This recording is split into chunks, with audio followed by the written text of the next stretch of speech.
gente trabalhou com uma prefeitura que o pessoal mandava no e-mail pessoal. Aí o que aconteceu? As pessoas foram embora. Será, gente, será que ia dar problema? Será? E aí, como é que você acha aqueles documentos? Não tem como achar. E tem alguns colegas da administração pública que eles são acometidos de uma síndrome que eles acham que são o Arcanjo Gabriel. Entendeu? Como assim, Janderson? Eles acham que são o mensageiro divino de um ser superior, que ele mesmo chama de Tribunal de Contas ou de órgãos de controle, né? E que essa pessoa utiliza o fantasma do órgão de controle, utiliza o nome do ser superior para fazer não o que o órgão de controle diz, mas o que a pessoa quer fazer na administração. Olá, Licinauta! Seja muito bem-vindo ao nosso Licinautas, o podcast do especialista do futuro, você que se preocupa com gestão pública, execução de políticas públicas, licitações e contratos, você está no lugar certo. Eu sou o professor Janderson Barbosa e tenho a honra de receber aqui, solte por favor o hino God Save the Queen, né? Ela que com certeza, se tivéssemos uma família real na área de licitações e contratos, com certeza teríamos a professora que nos acolhe e é acolhida por nós aqui nesse episódio do Licinautas, o podcast, que é a professora Ana Luísa Jacobi. Bem-vinda, professora. Obrigada, professor Janderson. É uma honra estar aqui com você, com os licinautas e também por um outro motivo especial, que está aqui em Natal, participando de um curso junto com o professor Janderson, que me deu a honra de dividir as aulas com ele, pessoal da Virtu. Agradecimento também especial a vocês e muito animada de estar aqui no podcast, um podcast de elite, já com convidados brilhantes e com esse apresentador aqui maravilhoso que nos honra aqui com a sua presença. Você que está nos assistindo, pela lianeza, educação, gentileza e generosidade, você já percebeu que o sobrenome é familiar, né? Obviamente, nós estamos aqui com a professora Ana Luísa, que herdou a educação, a gentileza no trato do nosso mestre, o professor Jorge Ulisses Jacobi Fernandes. Eu vou ler aqui um pouquinho da biografia da professora, como sempre faço. A professora Ana Luísa Jacobi é sócia e diretora executiva no escritório Jacobi Fernandes e Rolon Advogados Associados, que é um dos melhores e maiores escritórios de direito administrativo do país, né? Que eu tive a honra de visitar algumas vezes. Advogada e diretora administrativa na Jacobi Fernandes e Rolon Advogados Associados, é mestre em Direito pela PUC São Paulo, pós-graduada em Direito Administrativo e em Gestão de Empresas. Membro da International Bar Association. Eu sei que você está fazendo alguma piada, né? Associação do Bar, mas ela vai poder explicar pra gente que história é essa. Não tinha como, Associação do Bar, mas ok. Desculpa, professora, porque, enfim, baiano é terrível. Né? E do Instituto de Direito Administrativo Sancionador Brasileiro, além do querido Instituto Nacional de Contratações Públicas, o INCP. Participa ativamente de congressos, seminários, e aqui vai a lista de livros da professora Ana Luísa, assim, é sem fim. Né? Tendo lançado o seu último livro aqui, vamos ver, Tribunal de Contas da União e a nova Lei de Licitações e Contratos, que eu comecei a leitura, muito bom o livro, você que quer se atualizar, não apenas nos entendimentos de licitações, mas no funcionamento do TCU, como que você consegue atuar lá dentro. Eu acho, sinceramente, se não for o único, é um dos únicos livros que trazem essa visão, né, que de forma muito generosa é colocada lá no livro pela professora, porque são informações ali que valem ouro, gente. Mas a gente vai conversar sobre tudo isso no decorrer do podcast, e eu vou começar, professora, com uma pergunta tradicional aqui, que eu aprendi com o professor Rony Charles, que é saber um pouco mais sobre o convidado. Então eu tenho a honra de te perguntar, quem é Ana Luísa Jacobi Fernandes? Essa é uma pergunta difícil de responder. Falei pro Janderson, tem que perguntar para minha psicóloga. Bom, então, meu nome é Ana Luísa, eu trabalho nessa área já há bastante tempo, né, desde desde antes de fazer 18 anos, com o professor Jacobi. Desde que nasceu. Desde que nasci no ano da Lei 8666. Então, pude vivenciar desde nova, né, esse espírito, essa sensação que é trabalhar com licitações e contratos, né? É um tema que, para quem atua na área, você acaba entendendo muito e um pouco de muitos objetos, de muitos serviços. É um tema muito dinâmico. E o que é bacana da nossa trajetória é que eu pude trabalhar tanto do lado do servidor quanto do outro lado lá dos licitantes. A gente pôde vivenciar um pouco de cada um deles, o Tribunal de Contas, então eu acredito que isso soma bastante para a nossa experiência. Eu atuo com o professor Jacobi, então, desde cedo, e também, além de advogado, também estou fazendo doutorado lá na PUC, então tenho essa experiência acadêmica. E a gente tem atuado bastante desde da lei das estatais, nos regulamentos das estatais e agora no regulamento dos órgãos públicos também. Então, acho que é uma experiência interessante aí para conseguir ajudar tanto os servidores públicos que trabalham com essa área, que é uma área muito complexa, quanto os licitantes. Muito interessante, professora. Realmente é uma área muito complexa e eu fico imaginando assim, o que é ter passado a vida, né, inteira e você atuando nessa área ao lado do professor Jacobi, que é a memória viva da implementação da Lei 8666 e agora da Lei 1433. Tenho certeza que vai nos premiar com muitas histórias interessantes, algumas das quais eu já ouvi, né? A gente escolheu falar hoje sobre os regulamentos, a regulamentação da nova lei de licitações. A professora Ana Luísa, ela trabalha lá no escritório, fazendo regulamentação não apenas da 1433, mas regulamentação de licitações e contratos em geral, Sistema S, estatais.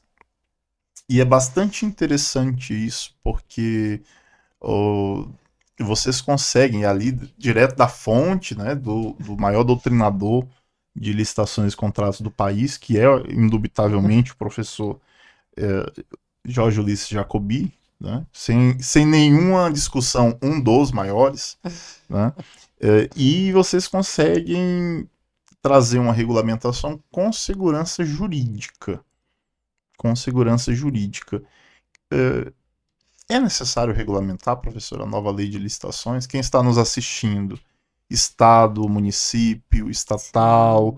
Janderson, estatal não é regida pela Lei 1433. Sistema S não é. Mas tem os regulamentos. E a Lei 1433 ela tem muita coisa das quais essas instituições podem beber, né? É verdade. Mas vamos por partes.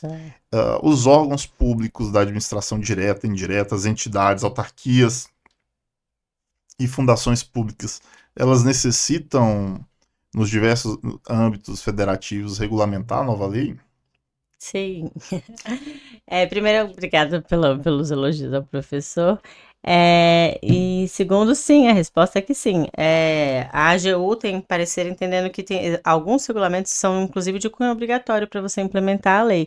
Não só a AGU, mas o que está escrito na lei, né? Então, lá no seu artigo 10º, a gente tem que a auto-administração ela tem que fazer gestão por competências, implementar a governança, e ela tem que instituir, então, os cargos dos agentes que vão trabalhar na lei, especificando as suas funções, porque se a gente não tem claro qual que é a nossa função, como é que a gente vai poder desempenhar a nossa função, né? Então, existem alguns dispositivos da lei que a gente entende que são de cunho obrigatório você regulamentar. E aí vem aquele entendimento. Ok, eu não tenho condições de regulamentar, eu posso copiar regulamentações de âmbito federal?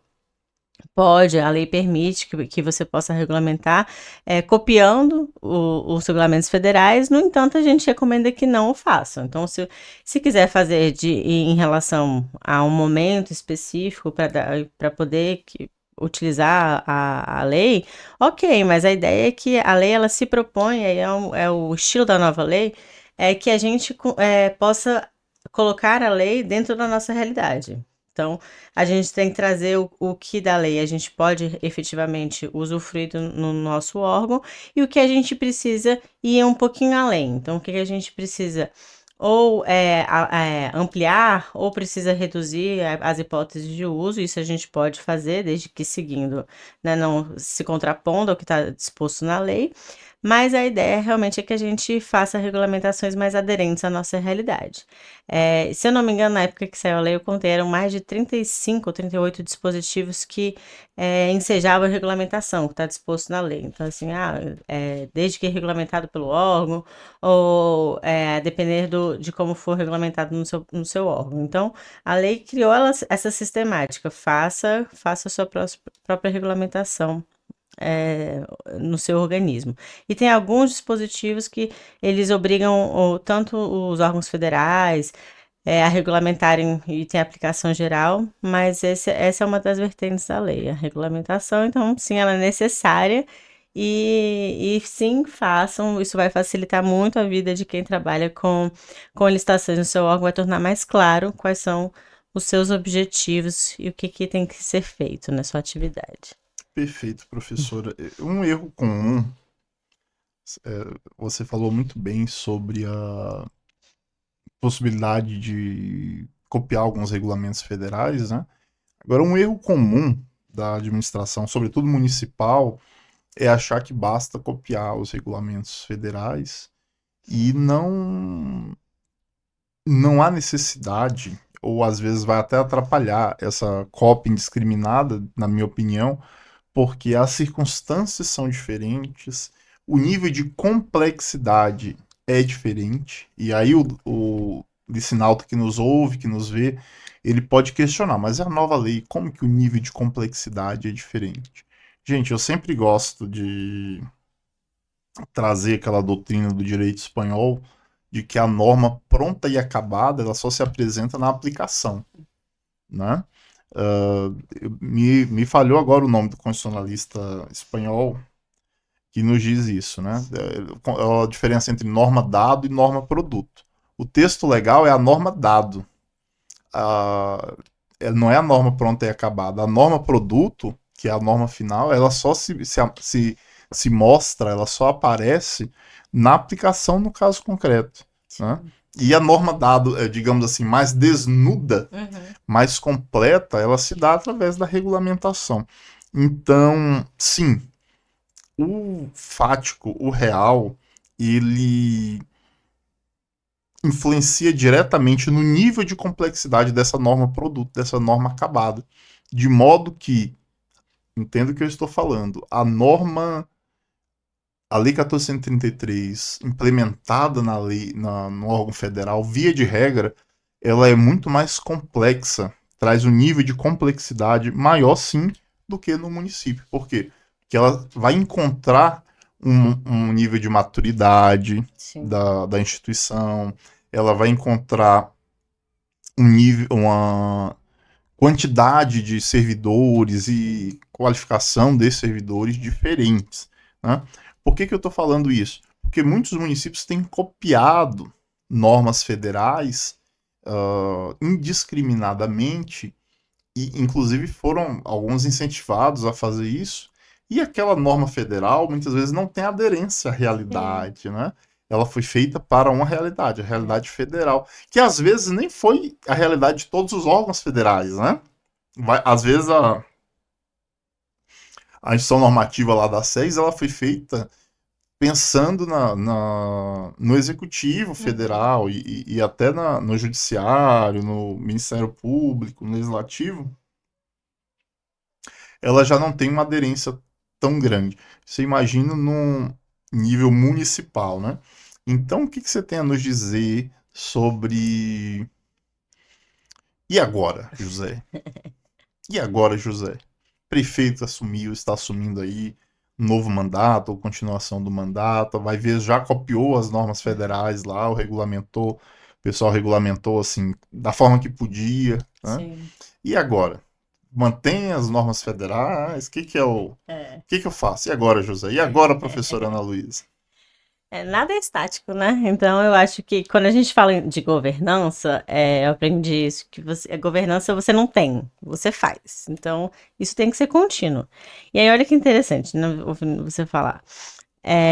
A norma federal, ela vai regulamentar É num cenário de uma quantidade de pessoas, uma quantidade setorial que provavelmente não é a sua realidade. Então, vai ter uma central de compras, um catálogo de padronização de serviços, vai ter um PCA, vai ter todos esses instrumentos que são a linha de chegada da 14133. Que você não tem no seu órgão. Talvez você tenha só mais um colega que vai te ajudar a fazer as licitações. Então, por isso que quando você tem uma norma, você tem que aplicar ela. Se você é esse o entendimento que vigora no direito administrativo, né? Se você tem que aplicar. Então, antigamente existia a possibilidade, eu vou cumprir ou não a LAIN 2014, 4 de 2014 da área de TI. Bom, mas se você fala que vai cumprir, você tem que cumprir ela. Então, é essa a ideia. Então, o perigo de você fazer um regulamento que ele não é aderente à sua realidade é que na hora de analisar os seus atos, as suas obrigações, o que está escrito lá vai ser exigido. Então, por isso, é tão importante você fazer um regulamento aderente à sua realidade, de preferência simplificado, né? Inclusive, eu particularmente acho, se o professor Jonas for devolver aqui para ele depois, que a gente pode fazer inspirações de regulamentos contando a nossa realidade, inclusive com o chat GPT. Então, é uma questão interessante. Você acha que é viável fazer isso? Eu acho, professora. Agora, há um cuidado a ser feito. Eu até anotei aqui para comentar sobre o seguinte. E aí vai ficar parecendo que a gente está vendendo a consultoria. E é verdade também. Mas não porque, precisamos vender consultoria. É porque tem uma realidade que é a de consertar o carro com ele andando. É verdade. Eu tenho 3 tipos de órgão. Vamos separar os órgãos públicos em 3 tipos. 3 qualidades, digamos assim. Eu tenho um órgão público, essa eu acho que é a minoria dos órgãos, que ela tem uma estrutura tão grande, complexa, bem servida de servidores, de mentes, etc.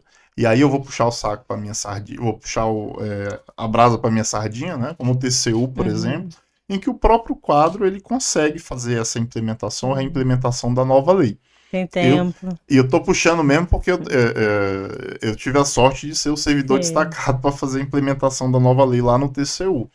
Só que, ouçam o que eu estou falando, eu fui o servidor destacado. Fui retirado das minhas atribuições e eu ficava só implementando a nova lei, coordenando a implementação com os outros atores da nova lei lá no TCU. Né? E assim, temos um quadro fantástico lá no TCU, e a gente consegue fazer o carro funcionar e consertá-lo e adaptá-lo à nova realidade jurídica da Lei 14.133. Eu penso que essa é a minoria dos órgãos. Eu tenho um segundo quadro, o conjunto de órgãos, na minha opinião, que são aqueles em que tem um quadro técnico muito bom, mas se eles fossem regulamentar a nova lei e implementar a nova lei sem fazer o seu trabalho ordinário, o seu trabalho do dia a dia, eles fariam de uma maneira maravilhosa. Só que eles não têm perna, eles não têm quantidade de gente e expertise suficiente para fazer a implementação ou reimplementação da nova lei e consertar o carro. Sim. Esse órgão vai ter que fazer o quê? Contratar uma consultoria. Né? E uma consultoria boa, decente, que sabe o que está fazendo, que tem tradição no mercado, que já fez, né? Por quê? Porque esse órgão, o seu quadro, ele vai continuar fazendo o carro andar, e mais alguém de fora tem que ir lá somar esse esforço para conseguir pensar nos processos de trabalho, pensar nos regulamentos, etc. e tal. E você tem um terceiro grupo de órgãos, que é aquele que não tem expertise. Município é muito comum. Porque o povo do município não sabe trabalhar. Não, porque há uma rotatividade gigante. Sim. Principalmente em mudança de mandato. Né? A pessoa treina, participa de curso, de evento, estuda, se capacita. Aí vira o prefeito, muda o prefeito, o povo vai embora. Ele leva a expertise. Né? Então esse terceiro grupo aqui, mesmo que se parasse um carro, eles não conseguiriam reimplementar a nova lei de licitações, porque a maioria do corpo técnico está aprendendo a fazer o carro funcionar. Né? Então esse conjunto aqui, ele vai precisar de 2 consultorias, uma de reimplementação da nova lei e a outra, e aqui, né, eu trabalho com isso, o escritório da professora Ana Luísa trabalha com isso também, e outros escritórios. A gente cita gente boa para vocês não caírem na mão dos picaretas, né? O professor Rony Charles trabalha com isso.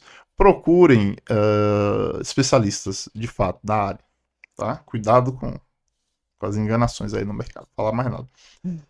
E além da reimplementação, vai ter que, esse órgão, esse terceiro grupo aqui, vai ter que pegar uma consultoria contínua dessas assessoria, etc., para conseguir fazer o carro andar também, né? Então, eu tenho certeza que a maioria dos órgãos está ou no grupo 2 ou no grupo 3. É verdade. Né? Então, assim, consegue fazer com o chat GPT? O chat GPT consegue fazer praticamente qualquer coisa. Agora, as pessoas, elas conseguem parar desse grupo 2 ou 3, elas vão saber utilizar o chat GPT? É uma coisa complexa. Por que eu estou falando isso? Para o prefeito que está nos assistindo, a gente tem uma audiência muito grande de prefeitos. Não achar que é só colocar não virar no computador, coloca no chat GPT. Mas quem vai rodar a licitação? Né? O corpo técnico ele tem capacidade de verificar o caso concreto, etc. Se a professora Ana Luísa for utilizar o chat GPT, em absoluto que vão sair coisas fantásticas, né? Agora, grupo 2 e 3, será? No grupo 1, perfeito. Verdade. Grupo 2 e 3, será que dá certo? Professora, o que você acha? E aqui, gente? Mas eles estão vendendo o peixe deles. Você é chato. Você é chato. Você acha que uma consultoria de implementação, reimplementação da nova lei, ela pode ajudar nesse processo e como ela pode ajudar? Muito mais, Janus. Certamente, aí respondendo até a pergunta anterior, tá? Eu sou um prefeito, entrei e eu quero... O que eu faço? Já tem regulamentações que copiaram o órgão federal, mas minha equipe não consegue aplicar elas não são úteis para a nossa realidade.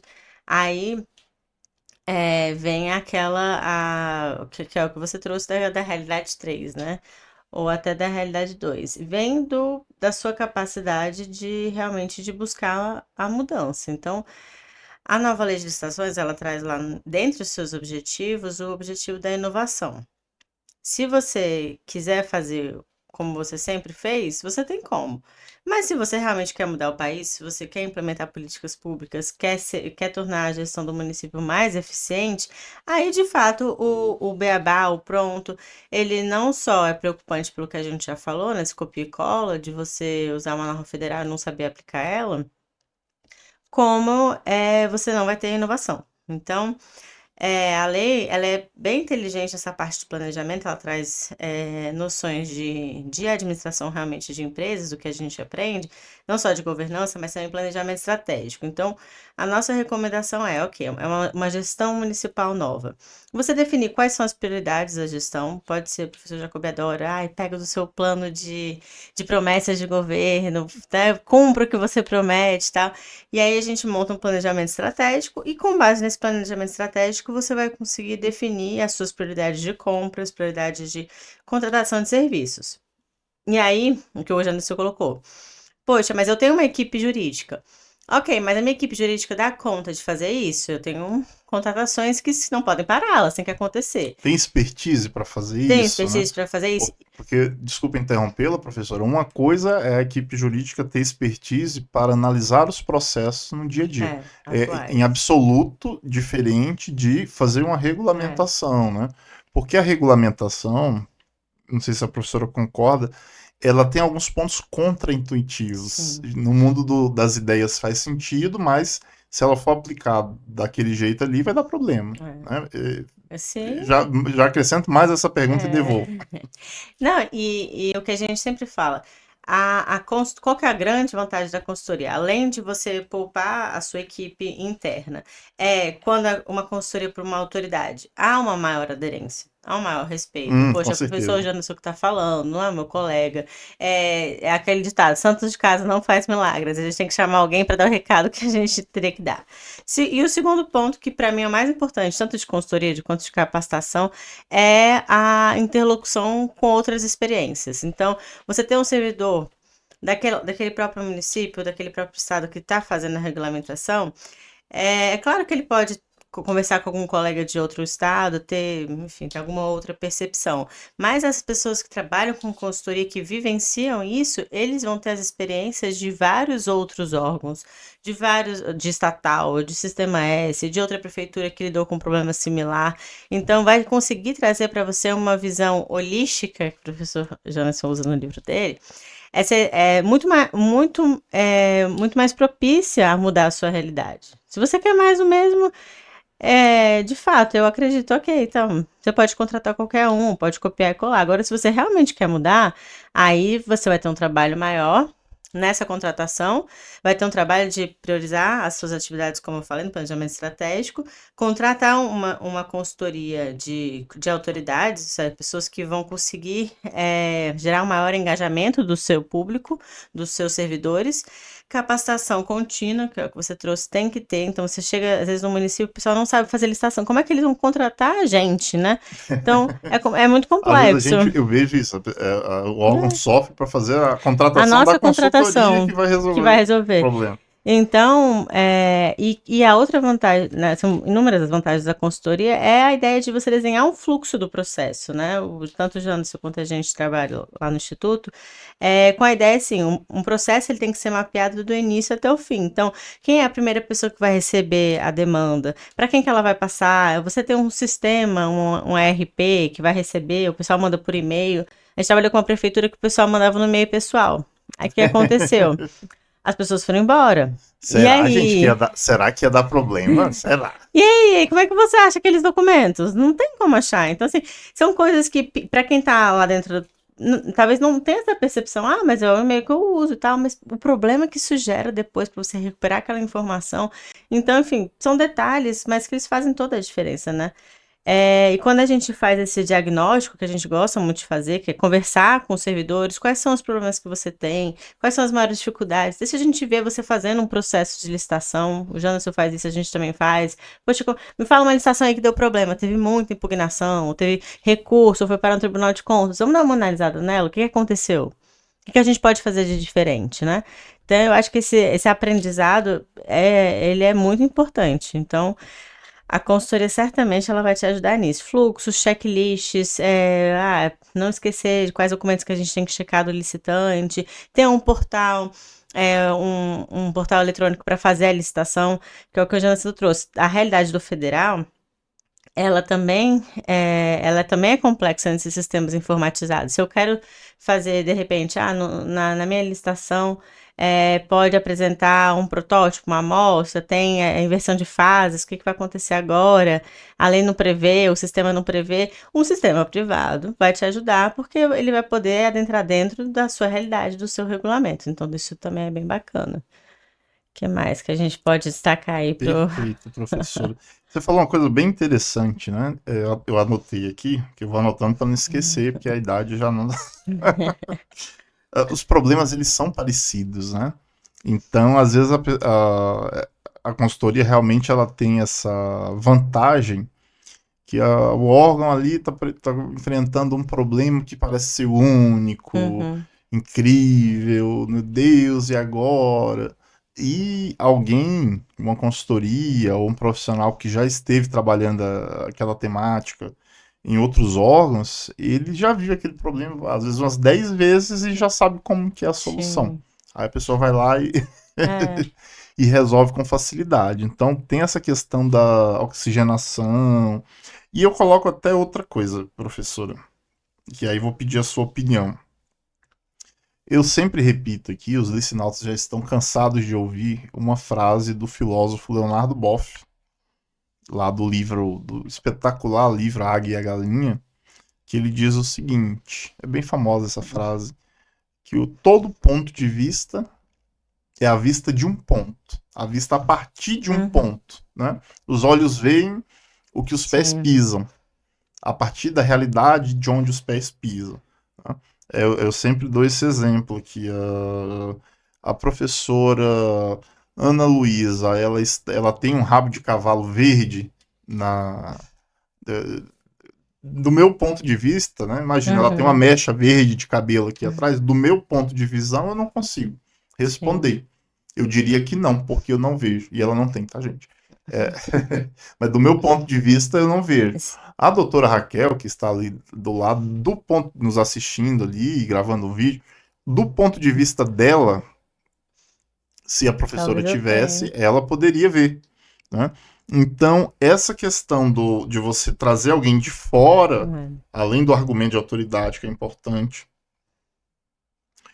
e da experiência em outros órgãos, ela traz esse ponto de visão. Uhum. Porque a consultoria, muitas vezes o jurídico do órgão, ele já tem um ponto de visão do controle. Uhum. Né? Essa atividade atípica que insiste em colocar no jurídico. Né?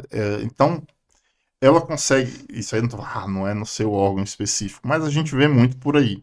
Ela começa a enxergar o processo de trabalho e o Sim. normativo montando de uma forma meio 8666, de se Verdade. preocupar só com o controle, né? É. E que tem essa visão de fora, eu gosto muito desse termo holístico, né? Ela consegue ali fazer igual a 1433, tentar balancear o controle com a eficiência, Sim. né? Então tem essa vantagem também. Quando você pede para alguém de dentro da máquina regulamentar determinadas coisas, ela vai levar o ponto de vista dela. Controle, controle, controle. Né? O que você acha desse ponto, professora? Eu acho que você está corretíssimo, é isso mesmo. É, quando você tem a consultoria, né? E até fica mais fácil essa interlocução com o jurídico, com o controle interno, porque muitas vezes é, o jurídico controle interno, nessa visão, o que os órgãos de controle, né, vão achar disso. Às vezes também não tem a visão de que a nova lei ela tem gerado uma maior autonomia dos aplicadores da lei, inclusive pelos órgãos de controle. Então tem às vezes a visão, como você trouxe, da 866, mas o órgão de controle vai bater nisso. Essa exigência é um pouco demais. E até os órgãos de controle têm mudado. Então, também está nesse ecossistema, como o Janderson está, e a gente está conversando com os órgãos de controle, isso também é fundamental na escolha do seu profissional, porque é uma pessoa que vai ter interlocução. Já aconteceu em casos mais difíceis da gente ter o apoio dos órgãos de controle, inclusive para analisar pontos de regulamentos de entes, né? Seja estaduais ou municipais, fazer uma consulta pública, isso é possível. E veja, tem instrumentos na lei que eu acho muito difíceis a gente conseguir aplicar sem auxílio de uma consultoria especializada, né? Diálogo competitivo, é, a própria consulta pública, como que ela funciona, para quem que eu tenho que divulgar. Então, quando você tem alguém, um mentor, né, uma ideia de uma mentoria, ou você usa lá o artigo 8º parágrafo 4º, um bem ou um serviço especial, eu posso contratar uma consultoria, é muito, muito mais fácil você conseguir inovar, conseguir resolver um problema de uma forma diferente, de uma forma mais duradoura, mais sustentável, né? Então, eu acho que faz muito sentido. Professora, eu publiquei essa semana um artigo, semana passada, um artigo que você gentilmente já leu sobre o Contrata Mais Brasil. E eu sempre gosto de embutir nos meus artigos algumas ideias que eu tinha tido, mas não dá para fazer um artigo só sobre ele, pela correria, etc. Aí eu vou colocando os jabutis, né, dentro da... E um jabuti que eu coloquei lá nesse artigo do Contrata Mais Brasil é o que eu chamo de Síndrome do Arcanjo Gabriel. Né? O que é a síndrome? Você, prefeito, que está nos assistindo, você, gestor de órgão público, o que é a Síndrome do Arcanjo Gabriel? Presta atenção agora. Presta atenção que você vai gostar, ou talvez não vai gostar do que você vai ouvir agora. Eu digo que é o seguinte, vocês lembram do Arcanjo Gabriel da Bíblia, né? Que chega lá, Nossa Senhora, ave cheia de graça, encontraste graça, aí dá a mensagem, né? Uhum, Ele aparece para José, uhum. é o mensageiro de Deus, né? E tem alguns colegas da administração pública que eles são acometidos de uma síndrome que eles acham que são o Arcanjo Gabriel. Entendeu? Como assim, Janderson? Eles acham que são o mensageiro divino de um ser superior, que ele mesmo chama de tribunal de contas ou de órgãos de controle, né? E que essa pessoa utiliza o fantasma do órgão de controle, utiliza o nome do ser superior para fazer não o que o órgão de controle diz, mas o que a pessoa quer fazer na administração. E eu cansei de ver. É, e eu coloquei lá no artigo, tem falhas os órgãos de controle, contribuem por vezes ao apagão das canetas, sim. Agora, sabe o que eu tenho visto? Se a gente fosse fazer um estudo de percentual, eu diria que mais da metade dessas situações de apagão de caneta é venda de fumaça. Não tem fundamento em jurisprudência, entendimento dos tribunais de contas. A pessoa tirou aquilo ali da síndrome do arcanjo Gabriel. Imagine o seguinte: trabalhamos eu e a professora Ana Luísa no órgão. A professora Ana Luísa tem um entendimento A, eu tenho um entendimento B. E nós chegamos no gestor e eu falo: mas o Tribunal de Contas, ele fez do jeito A ali da Ana Luísa, o Tribunal de Contas sancionou. O Ministério Público entrou com ação civil pública. Às vezes o Tribunal de Contas nunca se manifestou sobre aquele assunto.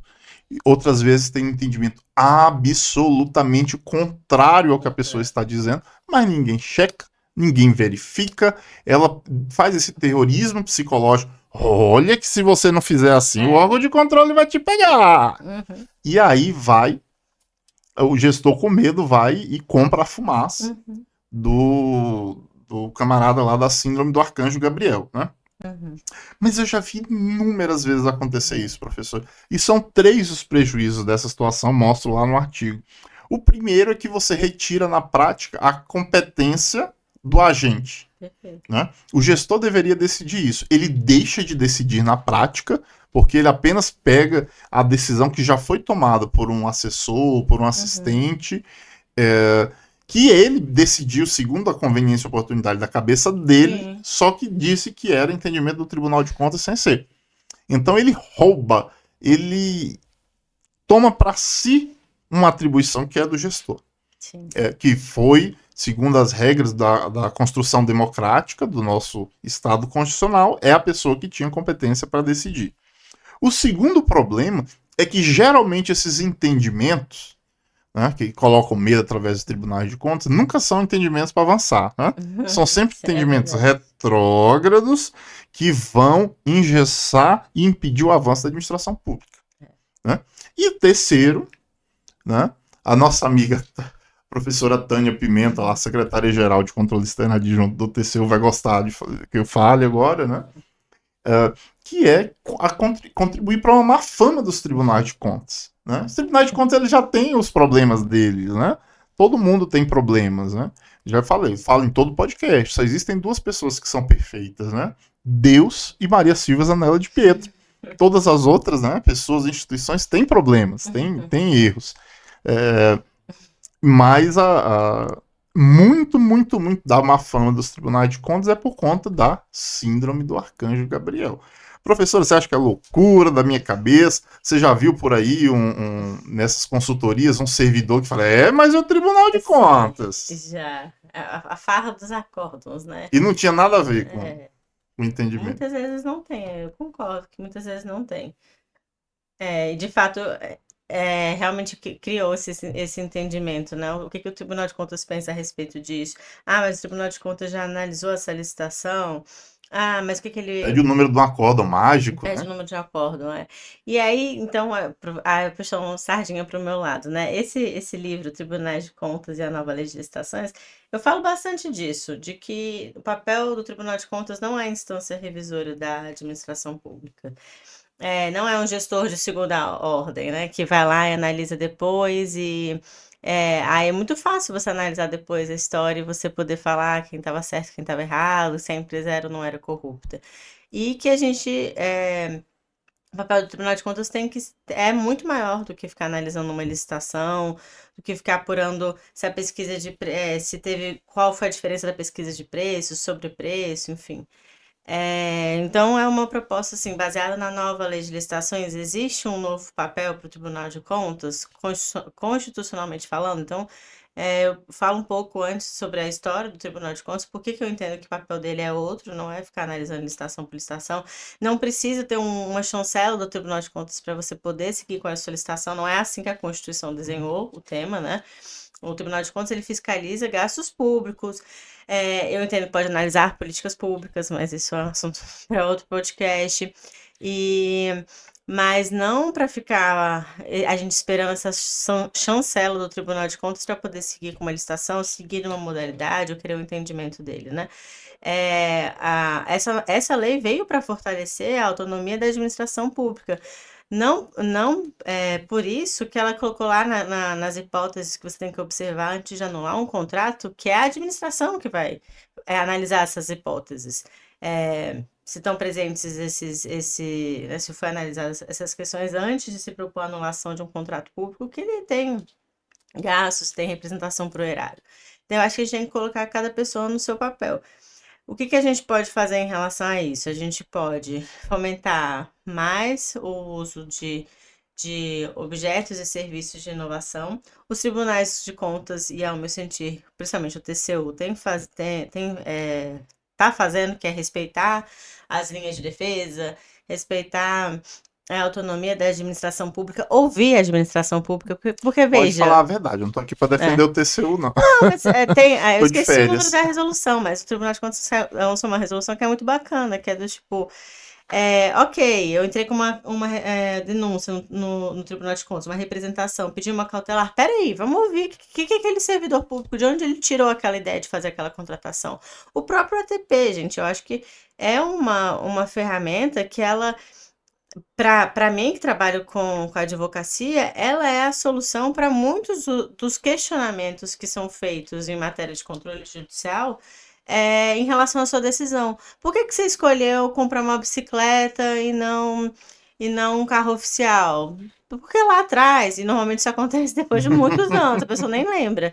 Tá lá no TP, pô, eu fiz algo bem fundamentado, né? Então, eu acho que é um papel de todos. É um papel do Tribunal de Contas de se autoconter, porque ele tem um papel muito maior do que ficar analisando uma licitação.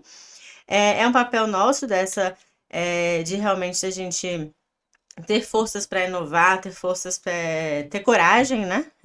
Licitar é um ato de coragem. É um papel do legislativo e eu acho que eles têm feito. A LINDB veio para isso, obstáculos, dificuldades reais do gestor público. É o papel do advogado. Então, é toda a sociedade para mudar esse entendimento e não virar desse bicho-papão do Tribunal de Contas. E como você colocou, inclusive, dele mesmo, né? Então, é por aí que a gente tem que mudar. É uma coisa sinistra, assim. E eu vejo, pelo menos lá no TCU, eu que trabalho há muito tempo e respiro lá, realmente um esforço dos colegas para tentar entender a realidade. Tentar Uhum. entender a realidade dos órgãos, a realidade do gestor, dos próprios ministros, eu vejo essa boa vontade, né? Então, assim, eu estava conversando até com a professora Karine, que me manda um beijo, chefe de gabinete do ministro Zimmermann, e ela comentava, se não podia falar, agora eu tô falando, Karine.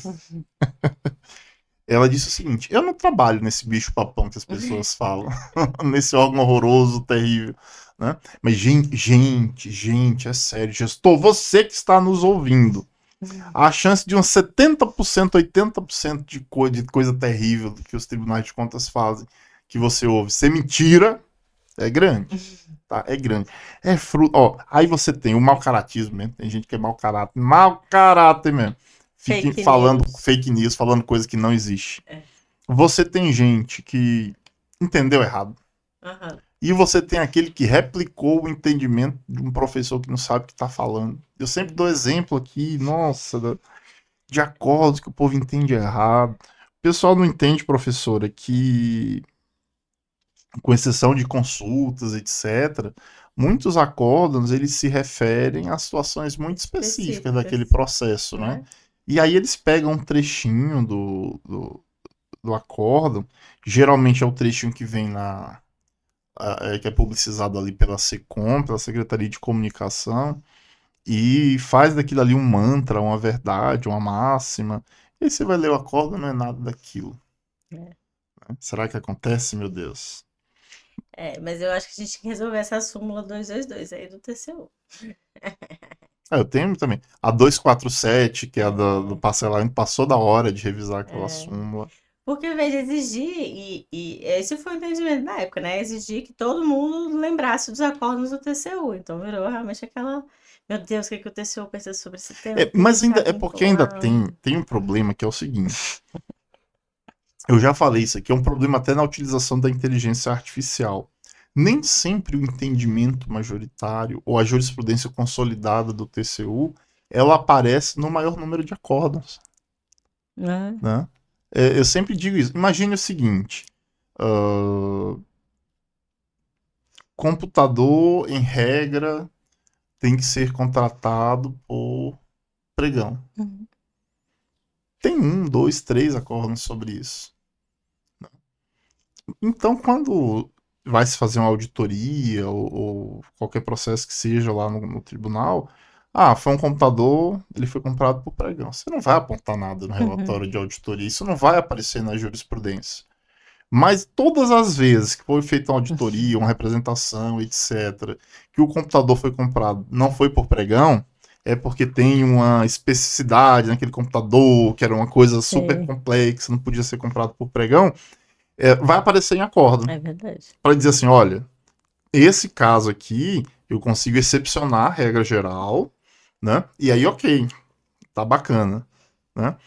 E numericamente pode ser que apareça mais Uhum, exceções do que a regra, que é o que? Computador se compra por pregão. uhum. Por quê? Porque a jurisprudência consolidada, o entendimento pacífico, ele não precisa ficar sendo reafirmado todo o É tempo, verdade. né? Ele nem aparece. Mas numericamente a exceção precisa ser dita. Aí, o que acontece? A inteligência artificial lê, Uhum. numericamente parece mais acórdão dizendo que não é por pregão.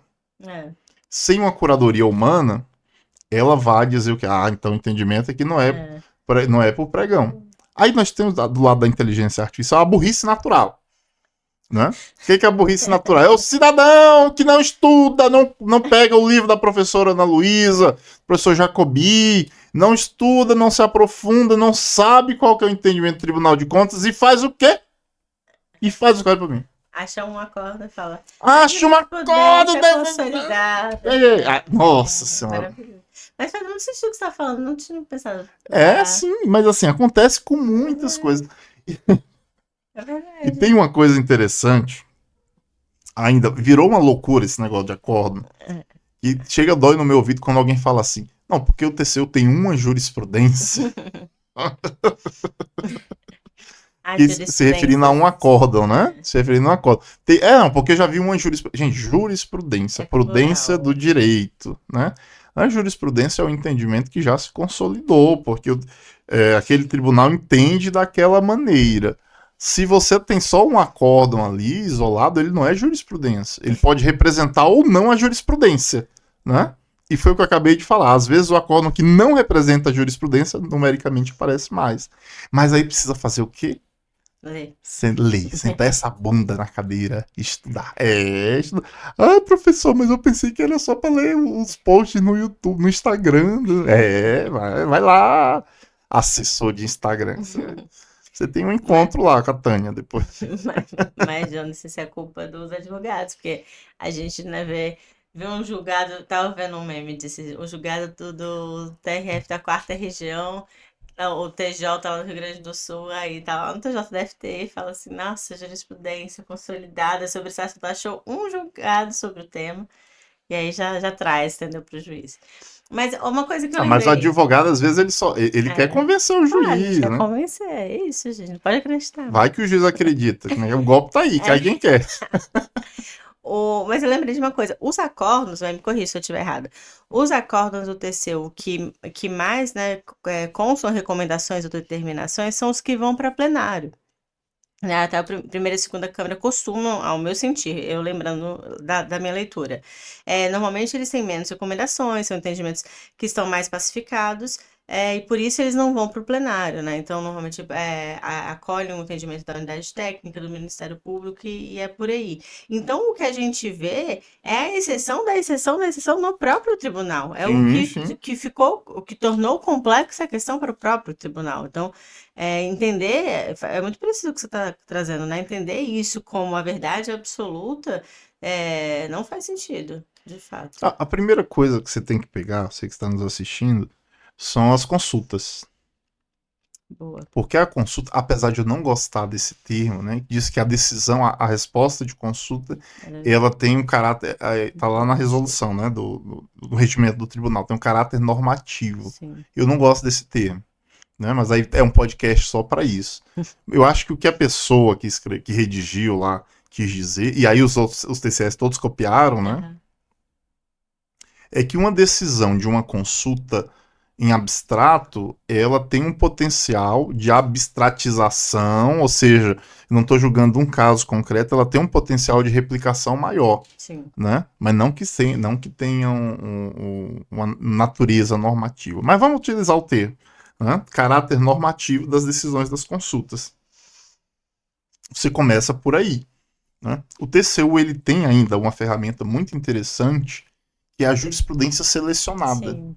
Né? Então, se aquele acórdão ele faz parte da jurisprudência selecionada, que não tem nada de jurídico ali, porque o pessoal lá da SES, da Secretaria de Seções, selecionou acórdãos que são precedentes, ou seja, mudam posicionamento, que a gente no direito chama de overruling, ou fixam um entendimento sobre uma matéria que não tinha sido discutida antes, ou que já são consolidados na jurisprudência. Então são acórdãos que expressam mais a jurisprudência do tribunal. Legal. Ótimo. E sai toda semana também o boletim, né, do TCU informativo também. Isso. Mas leia o acórdão, não leia só o formativo, não. É verdade. Teve um professor uma vez que me falou, e a professora Ana Luísa disse que eu sou bravo, mas não sou bravo, não. Mas às vezes eu sou. O professor, o professor falou assim, professora Ana Luísa. Ah, mas de vez em quando saem as informações trocadas no informativo da Secretaria de Comunicação. Não é nem do informativo, na nota da SECOM, da Secretaria de Comunicação, aí eu passo errado pro aluno. Eu falei, então quer dizer que você, professor, quer ganhar a vida dando aula de licitação, estuda licitação pela nota de jornalista da imprensa da SECOM. Que coisa linda. Amigo, você quer ser professor, tem que ralar, tem que estudar, ir lá, comparar. Esse é um problema, assim, com todo respeito aos nossos amigos jornalistas que fazem um brilhante trabalho e Mas não realmente. são juristas. E não raras vezes a gente vê a decisão do TCU. Teve um caso de um cliente nosso, mandou suspender uma cautelar num caso que tinham entrado com a representação. Aí o jornalista propagou que cancelaram uma concessão, aí o cliente liga desesperado. Então, assim, eles confundem o termo. É natural, isso não é que é um absurdo, não. São muitas informações. Você Os juristas estão veicular. confundindo Os os juristas, advogados. exatamente. Aí você vai Os acreditar. professores de licitação aí, professor do Instagram, quantos livros a pessoa publicou? Nenhum. Atua em quantos processos? Nenhum. Mas ela faz post lá no Instagram, que ela nem leu, ela replicou o post de um lugar aqui. Entendeu errado? Gente, eu vou te contar. Tem que estudar, meu povo. Licitação é uma área, assim, até pela complexação das novidades da nova lei de licitações e pelo volume de recursos que trafegam na área de contratações públicas, ela é uma área muito promissora, mas licitar é preciso. Preciso não no sentido de necessidade, mas no sentido de técnico, né? Detalhe, ela é específica, então não é imprecisa. Né? Não é feita de construções imprecisas. Até as divergências de posicionamento, elas têm que nascer de uma estruturação comum, né? Você começa a discutir uma divergência de posicionamento através de uma base consolidada que você não vai rediscutir, né? Mas é preciso sentar, estudar, é bastante complexo. É uma área promissora, é uma área que devolve para as pessoas. Eu conheço muita gente, a gente conhece muita gente que vive de licitações e contratos. Agora, é uma área que exige. É uma área ciumenta, professora. Ela é uma área que exige doação e, por vezes, exclusividade. É uma área possessiva. Professora, você diria que licitações e contratos elas têm um relacionamento tóxico com a gente? Para usar o termo da moda. Síndrome de Estocolmo, ou é bom mesmo? Uma coisa que a gente fala sempre é o que você está trazendo aí. O conhecimento, pelo menos o teórico, ele tem que ser nivelado, né? Não dá para a gente querer falar de licitações sem conhecer direito administrativo, sem conhecer o papel da administração pública, porque aí, de fato, a gente vê estudando muitas, muitas atecnias. Então, essa base, ela tem que existir, né? Eu conheço gente que defende, eu acho que todo mundo que trabalha na administração pública deveria, ou pelo menos os cargos de alta administração, ter uma formação mais específica de administração pública, né? É, Pelo menos algumas matérias, algumas assim, a pessoa tem que matérias, saber. Não, ato administrativo, você pode ser de qualquer área e atuar na sim, administração pública. Agora, ato administrativo, você tem que ter sim. de qual, porque a licitação é feita de atos administrativos. A pessoa não sabe, você não sabe, eu falei isso no podcast do Tioss esses dias. Você, principalmente assessor jurídico, você não sabe quais são os elementos do ato administrativo, quais são vinculados, quais são discricionários, quais podem ser convalidados, quais não podem, você não vai saber analisar a licitação. Exatamente. Né? E a falta de base, porque tem gente É. que vai para. Não é o caso do Licinalto, mas fica os 4, 5 anos, 6 anos da faculdade tomando cachaça. Cachaça pra dentro, cachaça, catuaba, cachaça ruim Jogando ainda. sinuca É. no bar E da jogando esquina. sinuca no bar. Tá muito específico, professora. Ei, não, eu ouvi falar, ouvi Ouvi falar. Lá em falar, né? Brasília não tem Professora, isso. vocês estudou no CEUB? Você fez graduação no CEUB? Eu Fiz. também fiz graduação no CEUB, Lá né? não tem isso. Não tem, né? Lá no Gambá. canto, O que é na esquina. gambá? O que Não tenho. significa a palavra gambá?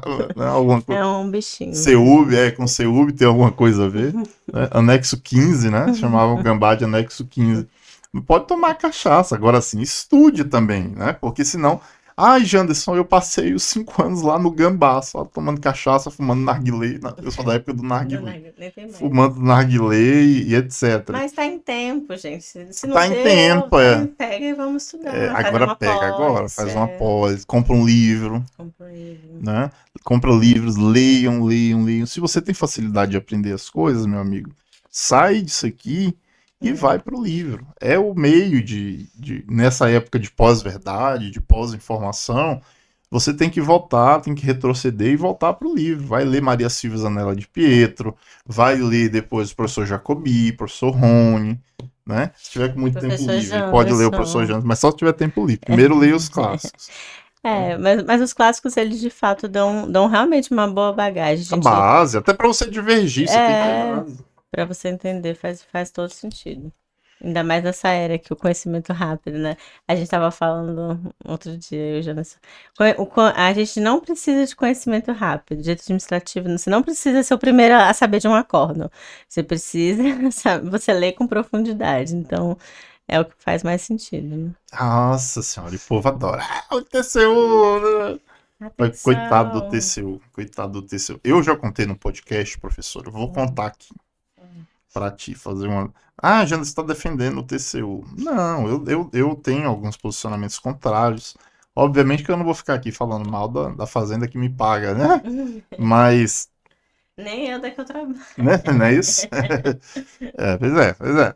Mas, não sei se a professora acompanhou nas redes sociais, teve uma coisa ah, a respeito da publicação da ETP. Uhum. O ministro Zimmer foi relator, e sempre acontece, sempre a relatoria do ministro Zimmer. Grande abraço, querido ministro Benjamin. É verdade. Mas sempre é na mão dele que estoura os negócios de licitação, por coincidência, nosso maior especialista Sim. de licitações da casa. Mas por coincidência, sempre na mão dele. Aí, como todo mundo começou a publicar. TCU exige que seja publicado o ETP como anexo do edital, não sei o quê. Assim, eu conheço os meandros do TCU, eu conheço o entendimento dos ministros, dos assessores, da área técnica, porque são colegas de trabalho, a gente conversa, troca ideia, converge, diverge. Não, isso aí tem uma coisa errada. Não tem ninguém que pensa assim lá. Aí todo mundo, TCU, não sei o quê. Aí já vem as pessoas com a crítica, né? Nem leu o acórdão, já tem a crítica, né? TCU agora está legislando. TCU disse que tem que publicar o ETP, não sei o quê, não sei o quê. Aí tá bom. Espero o acordo. Eu vou ler o acordo. O ministro Zimmer, relator, disse o seguinte: nos órgãos federais do executivo que são submetidos ao poder regulamentador das SEGES, nos contratos especificamente de dedicação exclusiva de mão de obra, esses órgãos devem obedecer o que está disposto na Instrução Normativa 5, que no artigo tal diz que deve ser publicado o ETP como anexo do edital. Era isso que estava dizendo no acordo. Ou seja, o TCU estava dizendo assim, ó, você, órgão federal, você tem que obedecer o seu regulamento, que está escrito isso. Aí todo mundo começou a dizer o que tem que publicar o ETP, não sei o quê. Aí maravilha. Passa um tempo, passam alguns meses, vem outro acordo. Relatoria de quem? Ministro Zimmer. Só cai na mão do ministro Zimmer. Ministro Zimmer. O ministro, daquela forma cordial, liana, humilde que ele é, quem o conhece sabe, assim, a humildade é uma coisa que muito flagrante, né, no ministro Benjamin. Ele não disse nem que não tem. Ele escreveu lá no acordo, no voto dele. Não encontrei, que pode até ter, é uma lei que a gente tá 200 e tantos artigos, todo dia a gente encontra uma coisa nova lá, né? Não encontrei no texto da Lei 14.133 dispositivo que obrigue a publicação do ETP. Mas, caso você publique, o órgão pode publicar ou não, o ETP como anexo do edital, ele não pode estar em divergência do termo de referência. Aí todo mundo começou a noticiar o quê? TCU muda entendimento. TCU muda entendimento e agora exige, não falou, né? Não, e agora exige que não seja publicado o ETP. Não teve mudança de entendimento, não teve exigência nenhuma, falou-se obviedades, né? Mas aí o povo, preguiçoso, alguns outros por outros motivos, outros só porque são... E aí é preguiça, né? Fica replicando sem conferir, né? Aí não o servidor, né? Talvez o servidor seja preguiçoso, mas tem uma preguiça menor do que o professor que replica o troço. Aí todo mundo agora, mas aí, tá vendo? O TCU mudou o entendimento. E lá vem os críticos, né? Esses que eu tenho mais raiva. Aí, tá vendo? O legislador aprontou de novo, tá? Né? Então, veja, tem muita coisa que é fruto de vozes da minha cabeça. Tem que entender o que diz lá na... Inclusive, voltando para a questão dos regulamentos, a nova lei de licitações ela incorporou muito da jurisprudência do TCU, né? E o ministro Benjamin ele falou uma vez o seguinte: a gente, como instituição, fica lisonjeado com a deferência, a incorporação, mas ao mesmo tempo fica preocupado, porque muitos desses entendimentos do TCU que foram incorporados na legislação, eles foram frutos da análise de um caso concreto, com circunstâncias peculiares. Sim. Eu não tenho certeza se todos aqueles casos deveria se ter incorporado no texto da lei. Professora, diante disso eu te pergunto, vamos montar ao vivo aqui uma lista dos principais regulamentos que um órgão municipal, principalmente, mas qualquer órgão, que é interessante que eles têm. Vamos montar juntos aqui uma lista de regulamentos. Então você que está nos assistindo, presta atenção, a professora Ana Luísa Jacobi vai nos ajudar, vai nos dar uma cola aqui do mínimo de regulamentos que você precisa ter para não se dar mal, não dar ruim, né? Não vestir o paletó de madeira, não ver a grama nascer pela raiz. Vamos lá. Agentes públicos? Agentes públicos, conta pra gente. Que regulamento é esse dos agentes públicos? Eu acredito que é o que está lá previsto no artigo 10, né? Parágrafo 1º. As atribuições, competências, funções, como que se vai dar? Vai ter equipe de planejamento? Então, proibições. As proibições que muitas estão na lei, então você tem que ver o que você vai inovar. Não fica copiando da lei, não. Acho que, assim, né? Tenta escrever com as suas palavras, mas o que fizer mais sentido, assim, no... Eu tenho um parêntese para... Professora, Ah, olha, sinceramente, eu tenho um problema com o regulamento que só copia o que está escrito na lei é. e não. E às vezes fala menos do que a lei. Eu coloquei até no parecer lá no TCU É. esses dias. Um regulamento que explica, que fala menos do que o objeto regulamentado tem alguma coisa errada, né? Eu confesso, e aí já começando aqui no agente, eu fiquei bastante frustrado com o decreto federal que regulamentou esse tema no âmbito, obviamente, do Uhum, governo federal, né? Por exemplo, a gente sabe que o agente de contratação uhum, ele foi pensado, e olha, presta atenção, você que está nos assistindo agora, o agente de contratação, lá, artigo 8º da lei, ele foi pensado para atuar na fase interna e externa da licitação, na fase de planejamento uhum. e na fase de seleção do fornecedor. Gente, eu estou falando isso da arquitetura original, tá? Não estou dizendo que hoje é para fazer assim. O que o legislador pensou? Na parte interna, o agente de contratação ele ia acompanhar, né, de fora, sem tomar decisões, ele ia acompanhar o processo e essa atribuição era dada a ele para quê? Para que alguém fosse responsabilizado por o processo Uhum. demorar, né? Porque isso não acontece no seu órgão, né? Demorar demais na fase de planejamento, precisar fazer um emergencial, uma prorrogação emergencial. Então ele iria acompanhar e se o processo está demorando para fazer termo de referência, ele ia lá no ordenador de despesa e falar, ó, tá demorando ali e tal. Sim, Não de tomar decisões, etc. E aí, quando chegasse na fase externa, ele iria atuar, conduzir. ele iria conduzir. Eu confesso que eu gostei dessa formatação, porque você tira um pouco do fordianismo e tem com quem tem de quem cobrar os Sim, prazos. Não sei se funciona na prática. sim. Lá no TCU, o que a gente fez? Eu fiz alguns regulamentos, eu fiz metade dos regulamentos, a professora Francis Pimenta, que já esteve aqui no podcast, fez a outra metade. E a professora Francis, ela tem um entendimento contrário. Ela acha que o agente de contratação ela tem que ser igual ao pregoeiro da 10.520, só fase externa, Uhum. né? E aí na regulamentação do TCU ela colocou isso. Só vai atuar na fase externa, o agente de contratação. Aí eu imaginei, olha, vai vir um regulamento federal e ele vai nos explicar e tirar a dúvida, né? O agente vai atuar também na fase interna ou só na fase externa? E o decreto nos falou o quê? Absolutamente nada. Nada, nada, nada. Então, se você for fazer um regulamento, faça um regulamento. Olha que coisa É, extraordinária. Que deixa. regulamente. Né? É. Mas vamos lá. Agentes públicos.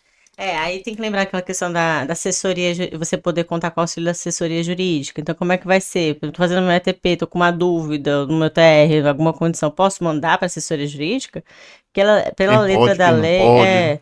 pela, pelo rito da lei, não tem essa previsão, mas você pode colocar, né? Só fala que eles vão assessorar. Controle interno, deixa eu ver o que mais. No caso dos agentes, você acha que tem que regulamentar a gente para depois a questão da defesa do servidor público? Defesa do servidor. Fala sobre isso, professora. Qual que é a sua opinião sobre isso? Que é um tema complexo, Complexo, polêmico. polêmico, mas eu acho muito, muito bom esse dispositivo. Explica pra gente qual que é, principalmente pra gente que não é do meio, que dispositivo é esse? Eu tenho que lembrar qual Não, que não o é. artigo, qual que é o conteúdo dele? O que que ele Vamos lá. diz? Ele diz que o servidor público que tiver a sua decisão embasada em parecer jurídico, né, da assessoria jurídica, ele vai ter garantida a sua defesa, né, no exercício das suas funções. É algo nessa ideia.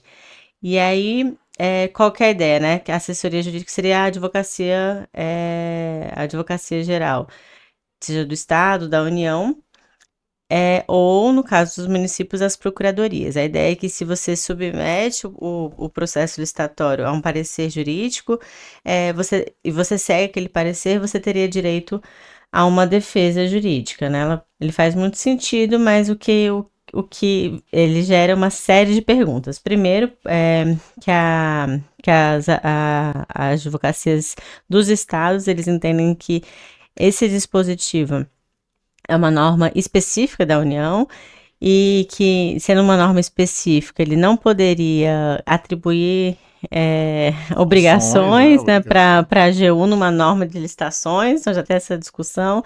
É um dispositivo bem polêmico, mas a gente entende que ele é importante porque, primeiro, a AGU já tem resolução falando sobre a defesa de servidores públicos, então, em âmbito federal, Já está resolvido. não nos parece uma polêmica muito grande. No âmbito estadual, as procuradorias alegam que não vão ter capacidade, né, para atuar por esses servidores. A gente entende que tem algumas outras soluções, né? Você tem algum case de sucesso que você acha interessante? De algum estado ou município? Então, eu sempre cito uma norma do Rio de Janeiro. Eu prometo que vocês me perguntam nos comentários aí que eu vou postar qual que é essa norma, que eu não lembro o número dela.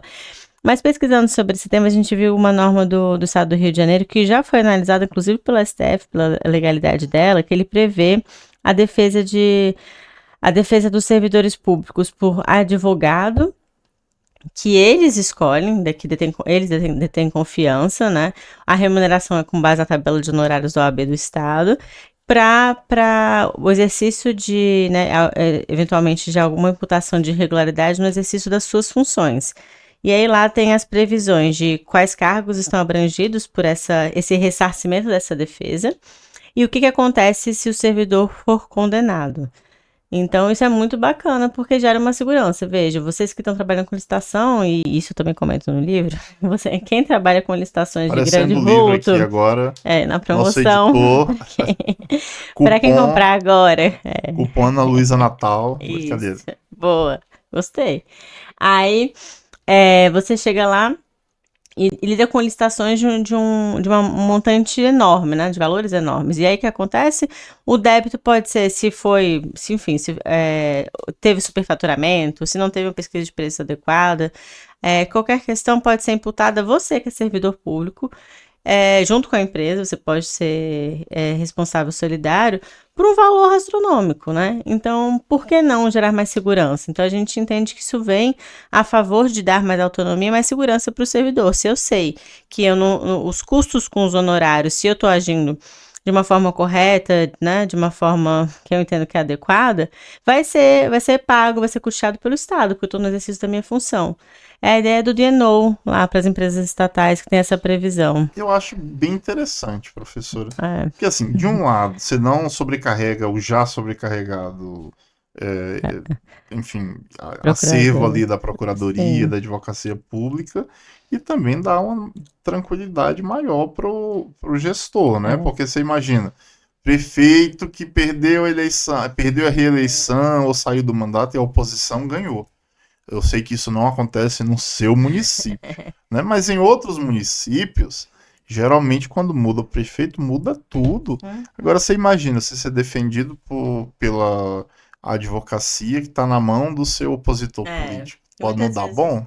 é um advogado de confiança do prefeito atual, né? E aí a gente entende que resolve aquele problema que o professor Janderson provocou, que é assim, tá, mas eu tenho que sempre obedecer o parecer jurídico, né? E se eu não seguir o parecer jurídico ou não tivesse obrigação, porque, veja, você submeter a licitação para assessoria jurídica, se for um serviço ou um bem comum, enfim, se for algo padronizado, você não precisa fazer isso. Depende da sua regulamentação, como que você vai regulamentar essa questão, né? E aí você não teria direito à defesa, se der algum problema. Não parece fazer muito sentido, né?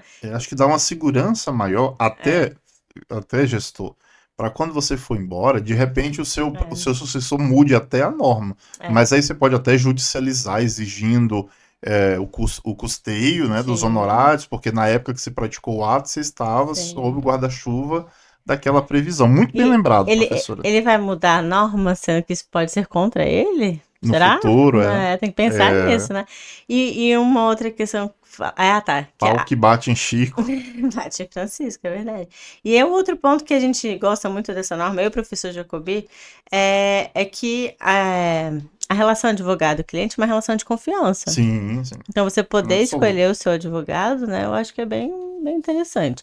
Lembrando que se o servidor for condenado, tiver que devolver dinheiro, enfim, for condenado a uma ação de improbidade, ele também vai ter que devolver esse custeio, né? Então, não é simples. Então escolha direito Escolha advogado. direito. Aí tem essa discussão, e se o seu advogado for ruim, enfim. É você que escolher. É por aí, escolha muito bem. Muito bem, professor. Então nós temos a norma de regulamentação lato sensu dos agentes públicos, que mais? Deixa eu pensar. Eu acho que a gente tem regulamentado algumas questões de contratação direta, como que funciona. Se você tiver interesse em fazer o PCA, como que ele vai funcionar, a gente acha que o PCA é super bem-vindo, né? O plano de contratações anual. Eu sou fanático da igreja do PCA. Do PCA. Facilita demais, né? O seu álbum. Que aí, quando você fala, você pode fazer um decreto, o pessoal está fazendo, por exemplo, aqui em Natal, Rio Grande do Norte fizeram um decreto sobre, quando foram regulamentar a lei, né? Que focou só em PCA, planejamento estratégico, governança, então isso é bacana. A Acho gente que fez lá no TCU, né? fez também, Não sei se ficou verdade. bom, foi eu que fiz. Eu O PCA. gostei, achei muito bom. Na época SRP, não tinha chat GPT, então fui eu mesmo. eu gostei. Algumas questões da etapa do planejamento, o ATP, quando não é necessário, TR, caso de. SRP, Super importante, né? SRP eu acho que é legal, porque também falar sobre adesão de ata de registro de preço, porque esse é um tema que é complexo, né? Quando pode aderir, quando adere, tem que ter termo de referência? E Tem aí? que ter termo de referência, não tem. Adesão nunca tem que ter termo de referência, na minha opinião. É, Pronto, nesse ponto acho que a levou. profe- Acho que foi feliz não sei, né, se vocês discordam. Acho que foi feliz o regulamento federal. Acho que tem que ter ATP. sim, Acho que também tem que ter acho. ATP. Até para mostrar, né, que dentre as soluções possíveis, a adesão é a É. melhor solução. Eu, em relação à adesão, estava até discutindo isso num talk show do Pregoeiro Summit, que ocorreu esses dias lá em Floripa. E eu disse o seguinte: olha, você pode. Você pode regulamentar, não. Você pode destrinchar o objeto, especificar o objeto no detalhe, na adesão à ata? Não. Porque você não pode mudar o objeto da ata. É, Você pode mudar a forma de execução do contrato? a forma Não. de Do entrega. objeto? Não. Porque é o que está na ata. Então, no meu sentir, no meu humilde sentir, perde um pouco de sentido de fazer um termo de referência. Porque você vai ter que aderir às normas e regras do termo de Sim. referência da ata, né? Agora o ETP acho super válido. É. E aí já ter entendimento do TCU, já era jurisprudência, mas aí tem, vamos falar dos entendimentos. TCU, semana passada, tem 2 semanas, ele falou com todas as letras. Não pode haver adesão à ata de registro de preço sem pesquisa de preço. Isso a gente já sabia. Sim. Mas aí o TCU foi acrescentar. E não pode. E essa pesquisa de preços para adesão à ata é a do artigo 23. Tem que cumprir não sei se concorda ou discorda, nem estou dando a minha opinião, só estou dando a notícia. Né? Que o TCU falou, né, que no entendimento do tribunal é a pesquisa de preço do artigo 23. É porque antes também Não não estava tô dando minha claro, né? opinião. Antes não estava claro. Então, quando você falava assim, o que existia era você mostrar a vantajosidade Vantajosidade. da ata. Então, lá em 2014, o nosso cliente que a gente está defendendo não tinha esse entendimento consolidado. Ele demonstrou a vantajosidade da ata. Ok, agora tudo bem. Era outro Então, marco legal também. vamos analisar então o artigo 24, né? As normas que estão aplicáveis à época dos fatos, não é só E isso. de repente regulamentar isso também. Sim, e isso é Né? interessante. O que que vai ter, né? E, gente, Até esqueci que já falando de regulamentação. pois é, eu tava falando. É porque a gente vai. Né, a árvore de sinapses mentais é infinita aqui. Professor, a gente precisa de uns 30 podcasts, né? Eu quero lembrar também aqui no regulamento, provavelmente o seu órgão já o fez, mas o regulamento de bens de luxo, É verdade. né? Que pela literalidade da lei você não pode comprar bens que não é permanente, minha cabeça já não está funcionando direito, né? Bens de consumo. Você não pode comprar bens de consumo se não tiver a regulamentação dizendo o que é e o que não é bem de luxo, né? Que também fui eu que escrevi lá, pelo menos a primeira edição da do TCU, né? Boa. Aí teve uma discussão no gabinete do ministro Zimmer, mas é uma referência aí. Sim. Então, tem mais algum? Pensar. Regulamento. Contratação direta, é bom a gente Contratação fazer? direta, coloquei aqui já. Já, Você falou, deixa eu contratação ver. direta. Os procedimentos Como que auxiliares, instrui? credenciamento. Muito bom. O credenciamento é fantástico, a gente adora. O professor Janderson também. Eu adoro credenciamento. Nem vai dar pra gente falar sobre credenciamento e políticas públicas, né? E aí eu vou dar um spoiler. Hum, Eu e o professor Jacobi, hum, nosso mestre, nós estamos pensando em uma estratégia bem bacana para tocar especificamente nesse tema. Contratações públicas como forma de execução de políticas públicas, desenvolvimento econômico local e regional legal. e distribuição de renda. Aguardem notícias a Hum. qualquer momento. E eu acho que isso tem tudo a ver com credenciamento. Credenciamento, eu sou apaixonado pelo credenciamento. Deixa eu pensar o que mais. Mais O que alguma mais? Sanções, é legal a gente regulamentar. sanções interessante regulamentar? Como que vai se dar no seu. Tem, ó, a norma do Senado Federal, acho que foi o professor Vitor que fez, ele colocou até a questão da diligência. Quantas diligências você pode fazer lá para com o licitante para analisar a proposta, né, nessa parte de inexecuibilidade de proposta. Aí vocês vão. Eu acho que assim, foquem no que é mais importante em relação às dificuldades que vocês enfrentam. Os modelos, né? Você ter os modelos padronizados têm que ser submetidos aos jurídicos. Os processos de padronização, se você quiser fazer padronização no seu órgão, na sua prefeitura, no seu estado. Ah, vamos padronizar a marca de computador. Tem que ser feito um processo específico, né? Pré-qualificação, enfim. Dá para fazer Perfeito. muita coisa. Sim, sim. E um regulamento que não é da autoridade máxima, mas da autoridade jurídica máxima. Então, se você está na prefeitura, é o procurador-geral do município. Se você está na Câmara de Vereadores, é o chefe aí da assessoria jurídica. Se você está no órgão estadual, é o advogado-geral, enfim. E aí vai, né? Uhum. Que é aquele regulamento lá que a lei possibilita quais situações o processo ele não vai ter análise da assessoria jurídica, Sim, né, da sim. consultoria Então, jurídica. Isso é super importante. E quando eu tem aproveito, modelos. aproveito para Né? fazer uma pergunta não ensaiada, professora. Ah, Eu já dou, de saída dou a minha opinião, que eu acho que é uma brincadeira, mas eu digo o seguinte: a prefeitura ou o órgão que envia dispensa de licitação em razão do valor para análise jurídica, esse gestor ele tinha que ser condenado em débito no valor do parecer jurídico.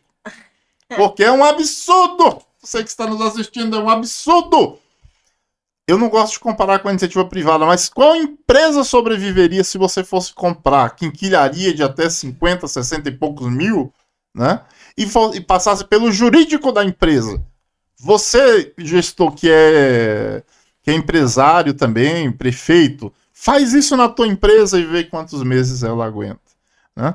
Antes da nova lei de licitações, a lei 8666 não tinha essa previsão. Mas a AGU já tinha orientação normativa dizendo dispensa em razão do valor, que não em passa regra não pelo. passa. Então você, gestor, conversa com o procurador-geral aí, conversa com a autoridade máxima para dispensa em razão do valor não passar, pelo amor de Deus, para o jurídico, porque é um absurdo, é um desperdício de recurso público. Só o pulo do gato. Quando vocês forem autorizar a dispensa do parecer jurídico na dispensa em razão do valor, lembrem de incluir os processos de inexigibilidade até o valor da dispensa. Sim. Né? Porque senão você vai fazer uma inexigibilidade de R$ 1.000 e vai ter que passar pelo jurídico Vai também. ter. Né? Professor, você concorda comigo? Fique à vontade, você discorda? Você acha que tem que ter parecer mesmo? O que você acha? Não, eu acho que é tipo ETP, gente. Ó, ETP é facultativo o ETP nos casos de dispensa em razão do valor, né? E aí, como bem o professor Jansen colocou no livro dele, não significa que isso vai acontecer sempre. Na maioria, sim. Mas vão ter casos que, por exemplo, a gente está pensando numa solução inovadora para a questão de almoxarifada. Ah, eu peguei todo o material de estoque da prefeitura, decidi, estava lá no PCA, todo o material de estoque, beleza, não ultrapassa o valor lá das compras de bens, mas eu vou tentar uma solução um pouco diferente, né? Vou partir para uma inovação. Show de bola, certinho, a pessoa, perfeito. Mas de repente ela está com alguma dúvida. É, É uma Então, questão como que, exceção. como exceção, eu acho que sim. Então, dependendo do objeto, é uma solução muito diferenciada do que a prefeitura costuma fazer. Não vai utilizar um modelo de edital, vai ser algo novo. Aí eu acho que faz sentido, né? Um modelo de TR, alguma coisa Agora, as assim. contratações por dispensa Padrão padrão. não, de jeito nenhum, concordo. Eu acho que assim, só você prevendo lá na relação com o jurídico que havendo dúvidas, um objeto inovador, um bem especial, um objeto especial, você pode submeter, tirar dessas dúvidas, aí você pode trabalhar na ideia de sempre ser a exceção, né? O que é realmente obrigatório, você vai só pro que é efetivamente necessário. Aí, não, aí vem o camarada da síndrome do Arcanjo Gabriel Uhum. e diz assim: Ah, mas o Tribunal de Contas não vai. Gente, a lei diz que você pode, inclusive, um dos primeiros critérios é de dispensar o parecer jurídico, um dos primeiros critérios é em razão do valor do objeto, É. tá? E outra coisa, o Tribunal de Contas tem mais o que fazer do que tá olhando dispensa em razão do valor, né? Eu não Aham. falei isso, mas, gente, pelo amor de Deus, pensa em custo. COSO 1 e COSO 2, que são os documentos referenciais de controle externo, não, o controle ele não pode ser mais caro do que o objeto controlado.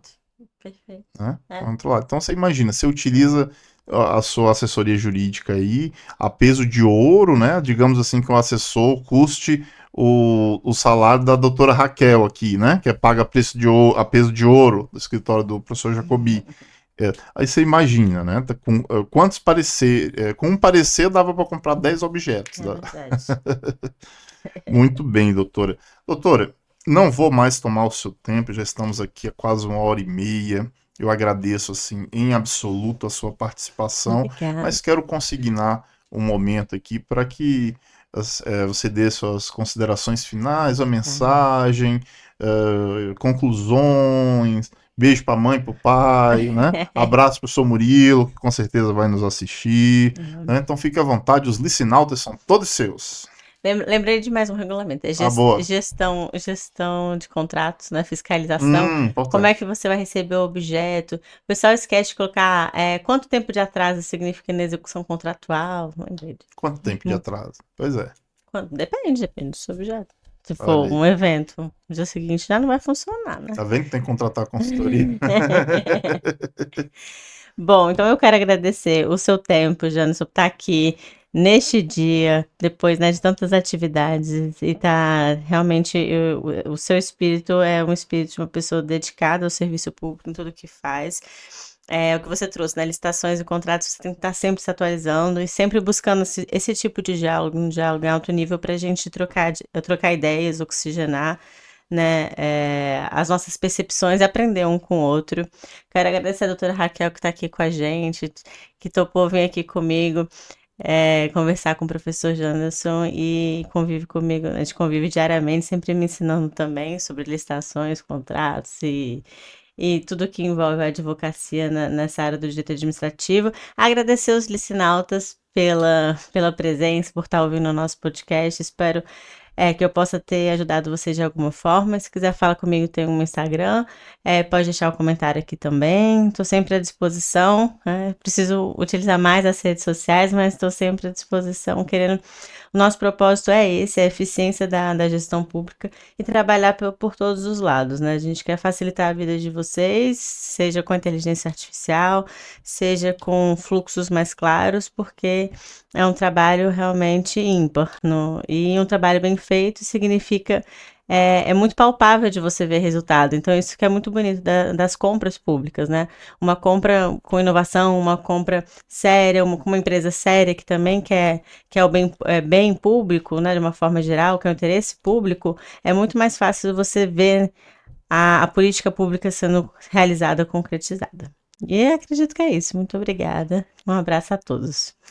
Tchau, tchau. Professora, a gente fica tocado, eu particularmente fico tocado, assim, e já elogio mais uma vez o mestre professor Jacobi, que além de ser esse mestre excepcional que todos conhecem, criou muito bem esses dois filhos maravilhosos, professor Murilo, professora Ana Luísa. Tem uma coisa que eu aprendi com o professor Jacobi, e eu já falei aqui em um dos episódios passados, já deve ter ido ao ar, que é o seguinte: diante do nome que é o professor Jacobi, né, da referência que é, ele nos recebe lá no escritório. Eu lembro, toda vez ele pega no meu braço e fala: Janderson, professor Janderson, que ele ainda tem a delicadeza, né? Ele fala: professor Janderson, como posso servi-lo? É Né? verdade. Como posso servi-lo? E eu acho espetacular, porque diante da grandeza do professor, mas ele se coloca na posição de quem serve. E eu Sim. vejo isso, né, no professor Murilo, você também, e isso me inspira, e tenho certeza que inspira aqui a doutora Raquel, que está aqui, você, licinalta, que é justamente esse colocar-se a serviço. E pela sua fala, pela sua disposição de estar aqui e de nos presentear com esses dons que são seu conhecimento, sua simpatia, a sua didática. A gente só tem a agradecer por estar a serviço e nos colocarmos também a serviço, professora. Então, muito obrigado. É uma alegria muito grande tê-la aqui. E você, Licinalta, que ficou até o finalzinho, peço que se inscreva no nosso canal, ativa o sininho, dá o joinha ali. Ah, não gostou. Não gostou, é problema teu, vai para outro canto. Mas né, não dá dislike, Polemiza, não. pelo menos. Não coloca dislike, não, tá? Se você colocar, ó, vai chover impugnação se eu editar. Não, brincadeira, mas não é você que gostou, dá um joinha, comenta aí. Professora, quais as suas redes sociais? Eu tenho Instagram, é prof.analisajacobi. Tem também o que? O LinkedIn do escritório, tem um e-mail, não sei o que mais. Muito bem, muito bem. Instagram. A professora Instagram. vai deixar, então, aqui na especificação, na descrição do vídeo, vai ter Vou. as redes sociais da professora Ana. E você que ficou até aqui, mais uma vez, obrigado. Esse é o Licinautas, o podcast. Vejo você. Até a próxima.